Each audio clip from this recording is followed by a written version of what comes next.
There are different ways to finish the edge of a drop, but one very easy method requires only some glue, scissors, and a stapler. This method is for when you have an excess amount of muslin on the sides of the drop. So once you finish painting the drop, you mark the end of drop on its face before flipping it over. Then you mark another line on the back side about 2 inches further off stage than the end of drop. Take the scissors and cut along the 2-inch excess line. So now when you fold it over, you can see your end of drop line on the front of the drop. Go along the entire edge and crease the muslin on the end of drop line. Now it is time to prep the pipe pocket. First, rip the seam that is along the top until you reach the end of drop mark. Then, cut off the bottom edge at an angle that stops at the end of drop mark. Here you can see the layers of the pipe pocket. Cut the fold at the top of the pipe pocket until you reach the end of drop mark. This way you'll have 3 individual flaps. With the first flap, cut the top edge at an angle like you did the bottom of the drop. So at this point you'll have a top flap that comes in at angles on the top and bottom, 2 center flaps, and the painted front of the drop. Now cut off the center flaps along the end of drop line.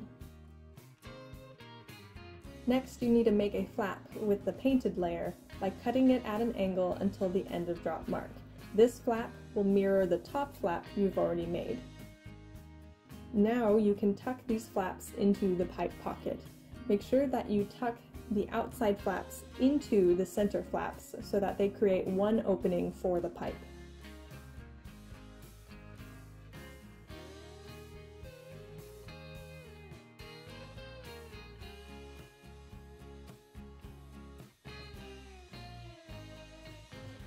For the top, rip out the seams along the top and bottom of the jute webbing until the end of drop mark.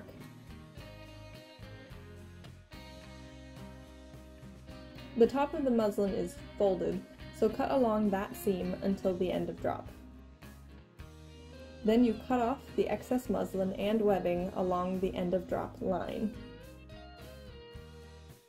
Next, you start gluing down the edge, which is pretty straightforward. Smear a good amount of glue over an area, then fold and press down the flap. Once the top is glued, you should definitely staple it down so that it does not move or shrink as you glue along the rest of the edge. As you go along the edge, put a staple in every few feet as an extra security against shrinking.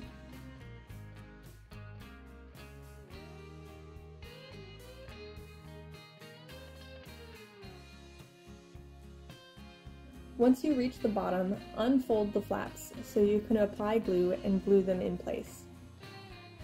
At this angle it is a little difficult to see, but once you apply the glue, you fold it into the pipe pocket just as I showed earlier.